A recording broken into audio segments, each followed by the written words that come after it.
pengusaha asal Surabaya menjadi korban penipuan tas mewah dari Prancis yang diduga dilakukan oleh selebgram Medina Zain. Kerugian korban disebut mencapai 1,3 miliar rupiah.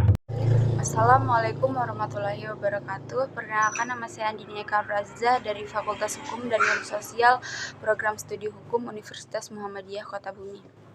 Video ini dibuat untuk memenuhi tugas mata kuliah Kriminologi yang diampu oleh Bapak Ibrahim Fikma Idrisi SHMH, yaitu menganalisis kasus kriminologi penipuan yang dilakukan oleh Medina Zain. Seorang perempuan asal Surabaya bernama Uci Flaudia Sojati, seorang pengusaha di Surabaya ini terpaksa melaporkan ke polisi sahabatnya Medina Zain alias Medina Susani, seorang selebgram ternama di Indonesia. Laporan itu dilakukan karena Uci merasa tertipu oleh Medina yang menjual 9 tas branded merek Hermes kepadanya pada pertengahan tahun 2021 lalu. Tas dengan jaminan original ini dari Medina Zain tersebut dijual dengan harga yang sedikit lebih murah dibanding outlet resmi. Korban awalnya memesan 4 tas branded tersebut kepada Medina Zain. Setelah barang datang, korban mulai curiga dengan kondisi tas tersebut. Lalu korban memandankan tas original miliknya dengan tas yang dikirim oleh Medina Zain. Hasilnya korban mendapati adanya perbedaan di beberapa jahitan dan bahan. Saya sudah curiga awalnya. Lalu saya padankan dengan tas yang sudah saya punya lebih dulu. Ternyata ada yang beda dari segi size-nya, kata Uci saat ditemui di Polrestabes Surabaya.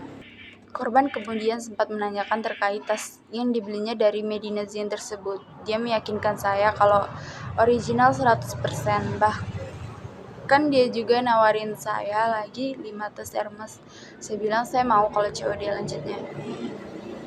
Medina kemudian menyuruh asistennya untuk membawa 5 tas Hermes yang dijual kepada korban. Di sana korban transfer uang sebesar 100 juta untuk uang muka dan down payment awal. Pas datang, saya makin curiga. Ini tasnya berbeda sekali. Akhirnya saya bilang ke dia, tapi malah dia somasi saya. Yang poinnya meminta saya mengecek langsung ke Hermes Paris untuk keaslian baru komplain. Lanjutnya. Selepas somasi itu, Medina bahkan menjelek-jelekan korban. Korban lalu melaporkan dugaan penipuan itu ke Polrestabes Surabaya pada Oktober 2021. Hasilnya, setelah hampir 6 bulan berjalan, polisi menetapkan Medina Zain sebagai tersangka pada April 2022. Hal itu ditetapkan setelah polisi melakukan pengecekan terhadap 9 tas yang dijual Medina kepada korban dengan nilai total 1,3 miliar rupiah. Tas tersebut saya serahkan ke polisi sebagai barang bukti, dicek ke Hermes Store Jakarta, kemudian diteruskan ke Paris langsung. Hasilnya 9 tas yang dijual ke saya semuanya palsu, imbuhnya. Terpisah, Kasat Reskrim Polrestabes Surabaya AKBP Mizral Maulana membenarkan laporan korban. Saat ini masih proses dan dalam penanganan. Ada pemeriksaan saksi ahli juga, singkatnya. Meski sudah ditetapkan sebagai tersangka atas kasus penipuan penjualan tas Hermes palsu oleh Polrestabes Surabaya, polisi masih gagal membawa Medina Zain ke Surabaya. Hal itu membuat korban Uci Flaudia Sojati merasa kecewa, sebab tim Opsional Resme Polrestabes Surabaya disebut telah bertemu dengan Medina Zain di rumahnya untuk melakukan penjemputan paksa. Polisi sudah di sana, tapi kenapa kok malah kembali ke Surabaya tanpa membawa tersangka? Saya kecewa sebagai korban, saya kecewa sama Kasat Reskrim, kata Uci Rabu 6 Juli 2022. Penjemputan paksa itu dilakukan polisi setelah Medina Zain ditetapkan sebagai tersangka dan tak datang usai 2 kali panggilan tersurat. Kasat Reskrim Polrestabes Surabaya AKBP Mizral Maulana menyebut jika tersangka dikabarkan tengah menderita sakit. Namun ia tak merinci sakit apa yang diderita oleh tersangka. Masih pendalaman pemeriksaan saksi ahli. Diinfokan saudari Medina Zain sakit, ujarnya saat dikonfirmasi. Ia juga memastikan bakal meminta penyidik untuk mengecek sejauh apa sakit yang diderita oleh Medina. Belum ketemu saat penjemputan paksa, kita harus cek kebenaran sakitnya dulu, terangnya. Kuasa hukum korban, Abdul Malik, menyayangkan sikap polisi yang terkesan mengulur kasus tersebut. Kan sudah ditetapkan tersangka, tinggal dijemput, diperiksakan di rumah sakit Bayangkara selesai, kata Malik.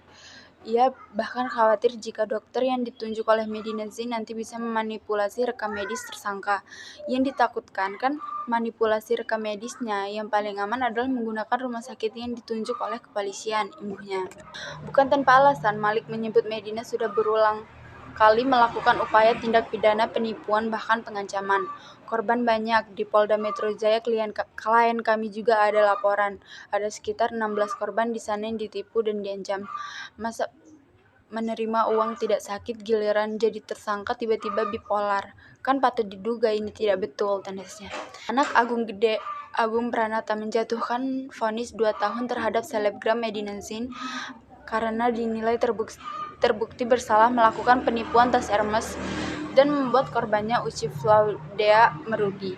Mengadili menyatakan terdakwa Medina Susani atau Medina Zain terbukti bersalah secara sah dan meyakinkan melanggar pasal 62 ayat 1 junto pasal 9 ayat 1 huruf A UU nomor 8 tahun 1999 tentang perlindungan konsumen dan dakwaan pertama JPU, kata Agung saat membacakan amar putusan di ruang Cakra PN Surabaya Selasa.